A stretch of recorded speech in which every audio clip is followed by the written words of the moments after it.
So what would you say is, because I think it's more interesting than what you did well, what are the biggest couple of mistakes that you've made?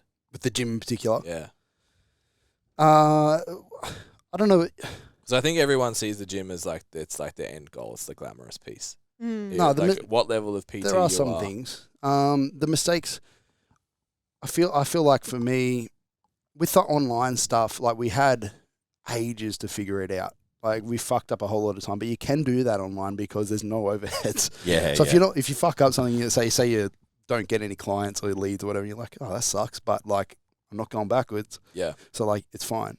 But we eventually got there, and through business coaching or through just screwing up enough times, we eventually worked out like this is how we need to market, and we're still developing that. We're still not the best by any means, but I feel like we've understand our market a little bit better with the online, and we just know who we're talking to. Yeah. And then when we open up the gym, I don't think either of us really maybe quite expected it to be so much different. It's like, harder to sell. You're talking to very different people, because I was like, I don't know, maybe I was just naive and I thought, no, it'll just be the same. Like people will want coaching and it'll be fine. But the people that I deal with online are not completely different, but are definitely different in here. Like it's just a different level of person when they have different goals, different thoughts. I'm speaking to a different person. So at the start, we probably went, we were just missing our mark on our language and stuff like that. Yeah. Whereas now we're trying to appeal to a higher caliber person. We're doing exactly what Mikki said before, which is talking to powerlifters that already know we exist because they Google us. Yeah. Whereas eventually worked out, wait, what are we actually selling here again? And then it came back to like what we were saying before, the community, the coaching, the shit that we do better than Worlds and Snap and all that. You don't have to be a powerlifter. No, fuck no, I don't care. To be strong. So once we worked out who they were, then I heard Thomas speak about that when he first started out too. And he was like, he was marketing to powerlifters and then realized he already had them all. Yeah. It was like, well, they're all here. And if they compete, they know who we are. Yeah. So I actually have to talk to people who just maybe genuinely want to get stronger, and then they turn into powerlifters because they're in the environment, and that stuck with me heaps, and I've always kind of taken that approach too. Yeah, like, for me, it's like, have you, like some of the phrases that we've used in our marketing is like, have you outgrown your group fitness class? Yeah. Are you sick of, the busyness of commercial gyms or fighting for equipment and stuff like that? Are you looking for, a community and an environment that makes you feel warm and welcomed? Yeah. Sometimes we get a little bit off track with it because we don't, I don't know, you start to like put out ads that you want to hear, kind of, and then you then you go like, fuck, why is nobody signing up? And then you're like, oh, well, actually, we made that same mistake. It's like, fuck, reevaluate, go back. It's still trial and error. Yeah, the biggest lesson or mistake that we made was, I would say that marketing stuff, which is still kind of working through, lead generation and that. But tried heaps of different ways. Yeah, I think it's just recognizing like our brand, our identity, who the person is that we want in here, that ideal market, and then just really honing in on that. Yeah. That's the lesson that we're learning. Yeah. And they're all different. That's the annoying part of it all. Is it like mentorship, talking to a different person? Correct. Yeah. Online coaching, talking to a different person. In the gyms, talking to a different person. Even Townsville Gold Coast, there's a slight difference in their attitude. The demographic. Yeah. So that's one thing that So that's one thing that was a big learning curve. And I mean, fortunately, financials and the money side of it, we knew, like our price points, we knew all that sort of stuff. Like we had a great business coach that gave us all the sort of things that we need to make those decisions really, really easy. Because I think that's where a lot of people also go horribly wrong, is that they just throw a lot of money at the equipment and the aesthetics and things like that of the space, and then they're just like, oh shit, like. But then they're underpriced or considerably overpriced or whatever. So I think they just don't know the market. Yeah, exactly. So fortunately, we had a lot of those sorts of things already set up. We knew our budget coming into it, and we just kind of like made sure we, to the best You're of on our top of it. abilities, we stuck to it. I mean, there's been some equipment that I'm like, oh, Will, what about this? And even now, Will's like looking at equipment. He's like, Mikki, what about this? And I'm like, budget. And it's not even that. It's like, where are we going to put it? It's like, in the garage. in the garage. Eventually, we'll find a place for it, surely. Yeah. But that's just us being suckers because we train hard. Yeah. I think walking the walk, that's another thing to talk Everyone- about. You know what I mean? How many gym owners do you see like actually training like hard for something and like trying to be a role model? Because they don't set their business up properly. I remember the first gym I worked out of. We might have spoken to Tyler about it, but the guy who owned it was a lawyer. Yeah. And you could fucking tell. Yeah. You were just like all the equipment was just laid out in ways that didn't make sense to the person who trained. Like to people that, like, oh, what's that leg doing there when these ones are just things like that, and the quality of things, like, and they were upgrading things that as a person who trained, I didn't care about. Yeah. So like, but it was a commercial space, so it is different. But just remembering that and going like, I don't want to be that fucking dude. Yeah. Like, We're a gym designed by lifters for lifters. Yeah. That's another big thing for us as well. So just like throwing in all my little like catch lines here. That's it. Clip that. You mentioned marketing quite a few times. Yes. What is what are some of like the main mediums more than anything? Because I think everyone's obviously just throwing everything at Instagram at the moment. Yeah. Like you guys, ads, email campaigns. Like what's I think we've done it all. Main thing. But it's still heavily social media for sure. Mm-hmm. And then So before we keep going, I just want to give you guys a little message about our Standout PT program. So Standout PT has been designed for personal trainers who want to sustain a long-term career in fitness, but right now they're sick of chasing clients, they're not making enough time for money, and they're super frustrated with the results that they're getting in their business, and they can't see themselves being here in 3 to 5 years' time. If you want to know more about the Standout PT program, head to STCfitLearning.com, head to programs, and all the details are there, and you can book in your free exploration call where we can have a look and see whether or not that would actually be a suitable program for where your business is at right now. And back to the episode.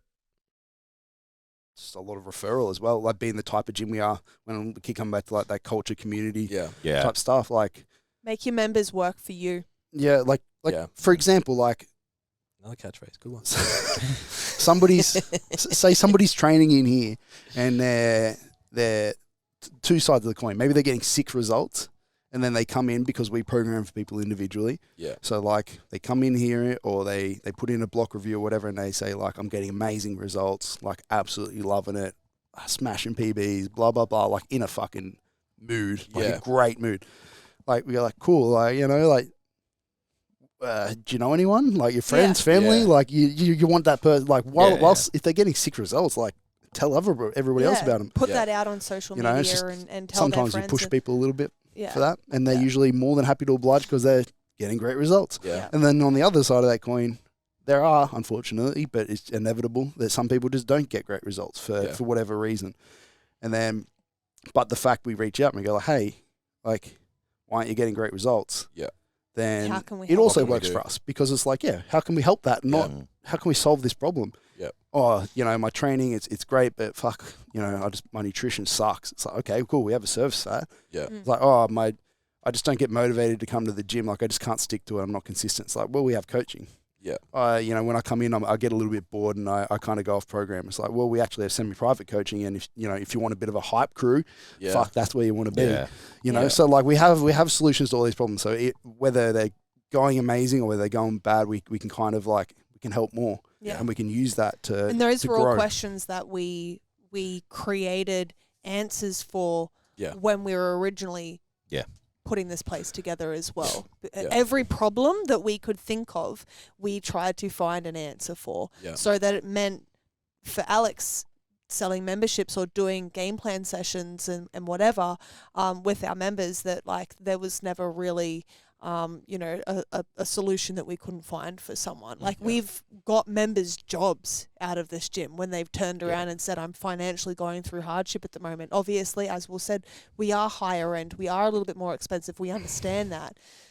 So we went out of our way. We're a community-based gym. We have people in here that are very, very, very successful business owners giving new up and coming young guys jobs so that they can stay training here in the gym.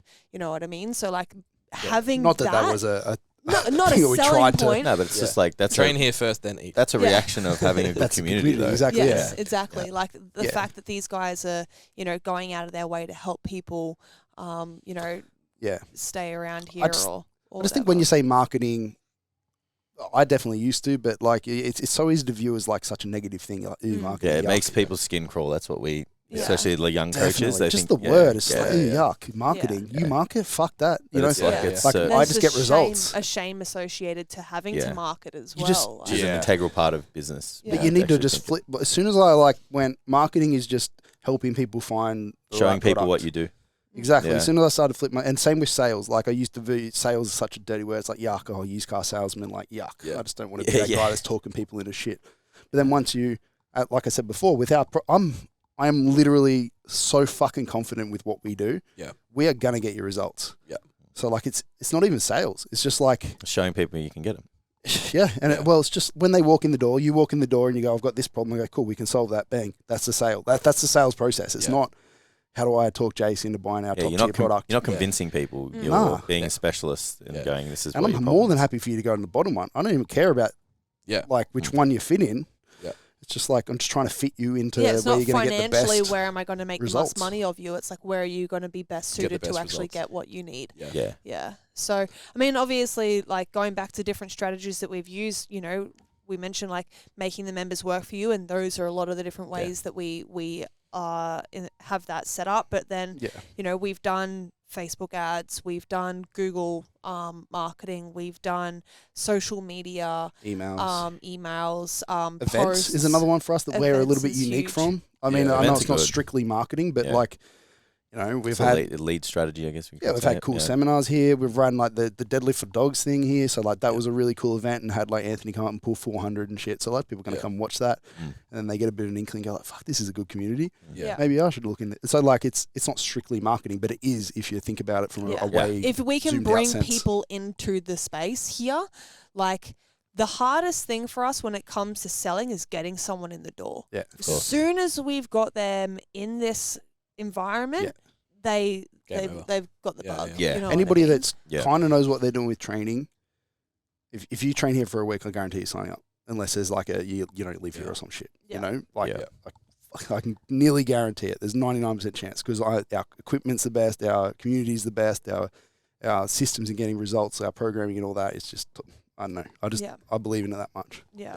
So I think you know, by running different workshops or seminars and things like that, and just drawing people into the building is one of the ways that we found most successful because they've already got a little bit of buy-in. Yeah. You know what I mean? They've already got that little bit of like, oh, these guys are a bit of an authority, and from there they kind of that fear of what everyone knows that like walking into a new gym, you kind of like, oh, like I don't. Yeah, it's a little bit intimidating. It's intimidating. It's awkward. And obviously we're a near black gym with someone like Will walking around with his no shoes on, shirt off.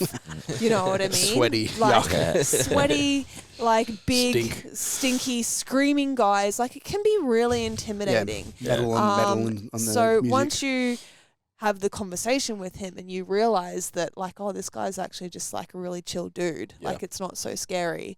And then, you know, all of our staff and stuff like that are really welcoming. The whole community is really welcoming. Once they get over that initial fear of coming in, it's fine. Yeah. Like even yesterday we went to a gym, and I just sat out the front of the gym and like everyone was kind of like, who the fuck are these guys? Who's this person? You know what I mean? Like there was, whereas here, there's two people in particular that like you walk in and they're like, hey, how are ya? Yeah. You know what I mean? Like they're in your face from the start. Have to start learning how to do that, man. Yes. All right. Yeah. I'll throw Richie out there. This is what you're talking about. You hire someone else to do it. Someone to do it. You still have to do it when you're in there, you jerk, all right? I'll say hello to everybody here. Thank you very much. Yeah, exactly. They came to you first. Yeah. But honestly, that's been and that's what I mean in another fashion of making your members work for you. Because if you've got members walking up to fresh faces in the building going like, hey, how are you? Like, what's your name? How can it doesn't I help even you? stop Whatever. there. Like we have members, the one guy I'm thinking of in particular, Richie, he'll make the craziest fucking reels about his like training here, and it'll be like full editing, like, and I'm like, man, this guy, like, we may as well just call you our marketing guy, because like, the shit that you put out is great. He flew down to Pro Raw to watch us compete in that. I'm like, man, you don't have to come down. Like, you're not even that's cool powerlifter. Yeah, like, you're just a member at our gym, and like you come down and part of it. That's just loves it. Yeah, you know. really so cool. like, if we can turn all these people and get them such good results that they're our marketing crew. Yeah, like, you know what I mean.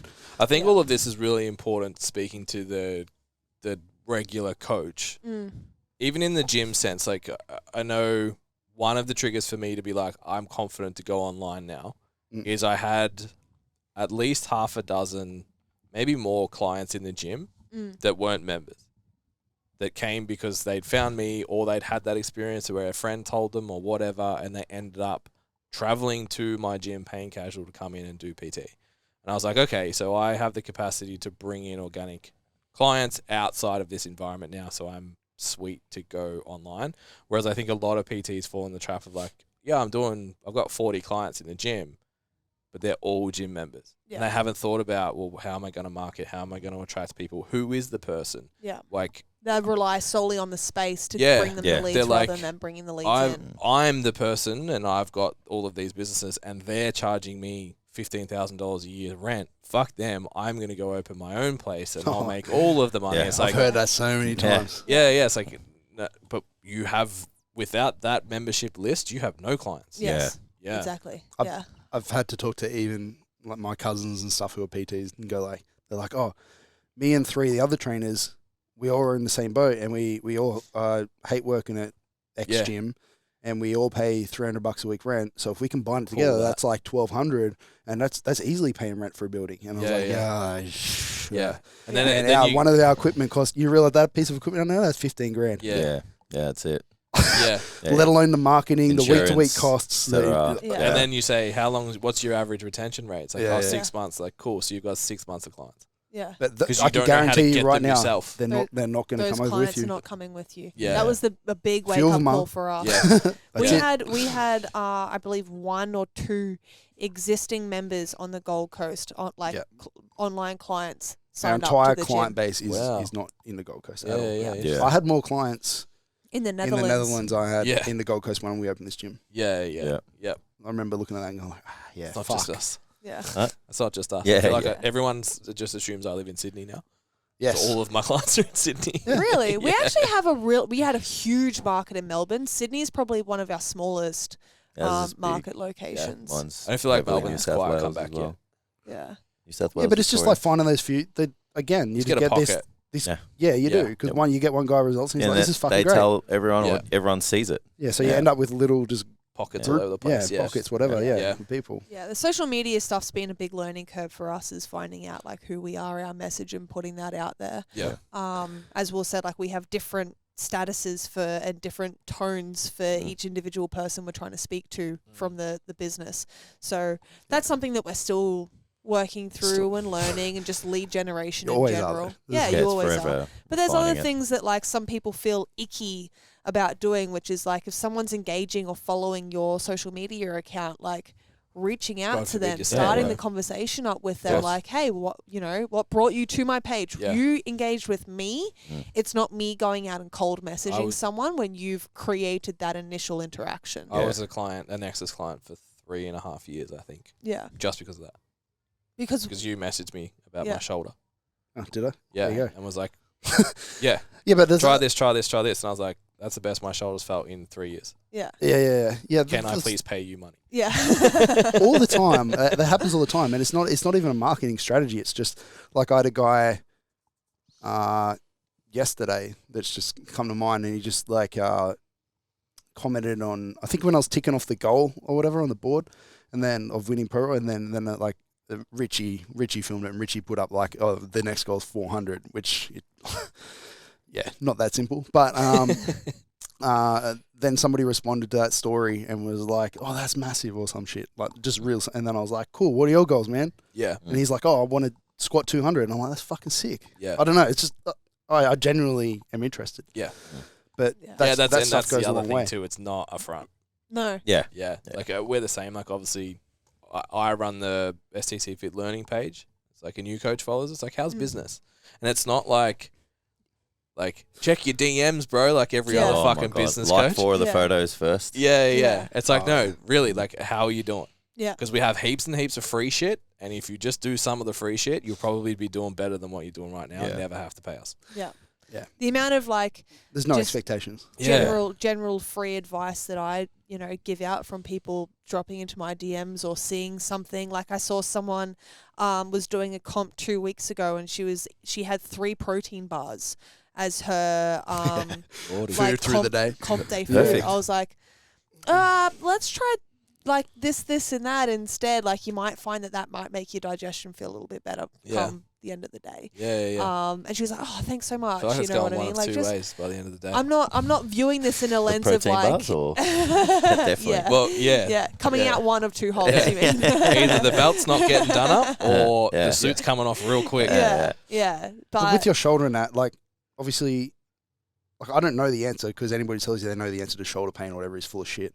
But like that's what makes it interesting. It's like, can I solve this problem? It's like almost like a little puzzle. It's like, oh, cool. Play with this. That's I don't just know. how you are as a person. Yeah, I'm just inquisitive. I just like to go like, mindset. try this, and then if it works, cool. Like I know, it's problem solving. Yeah. Will's mum told me that like him as a kid, he used to go to his pop's house and they'd take clocks apart. Yeah. And they'd put things back together, and he was just really curious as to how, like, what was it? We're at my parents' place, and there was a little wrestle dude that, like, you'd flick the head and the head would spin. Yeah. And he was sitting there, and he's like, just dissecting this see how it thing. works. He's like, how does this work? Like, I don't. I want to understand this contraption. It almost annoys me to no end, though, because once you understand enough about the human body, you realize that nobody knows a fucking thing. Yeah.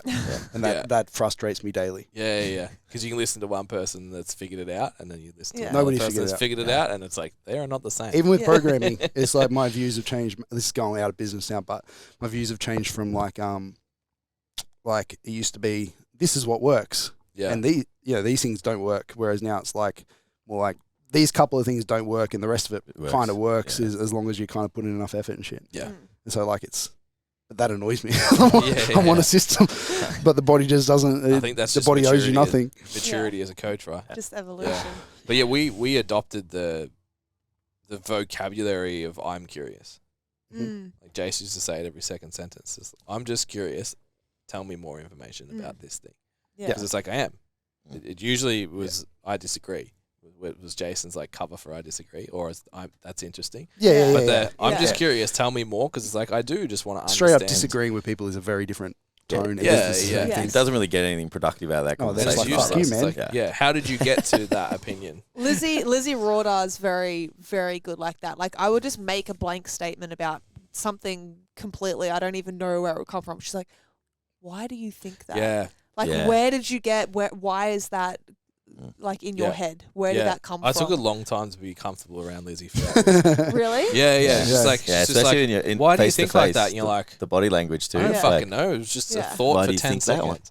I'm sorry I said it. Yeah. But I mean, like, you go to a spiral But of it's every awesome. decision you've made in your life. Yeah. the reason why Lizzie and Will got along so well, because like obviously Dean and Liz are very, very good friends of ours, but the reason why like Lizzie and Will got along so well is like Lizzie would ask like, Will, why do you think that? And he'd like, I have an answer for you. You know what I mean? Yeah. Whereas some people like me, I'll be like, I've never been asked that before. it's a thought. I don't know. Like, I don't that's know where me. I found this. Deer in Like, headlights, it is what it is. Whereas Because I Will's probably like, thought about it for 5 hours previous to that. yeah. So she was always intrigued in his mind as well, because he's obviously just a very quiet, chilled person. So if Will does have something to say, it's been thought through for 5 hours before he's even said it. So he sat there and thought about it in the shower, going like, fuck, that's.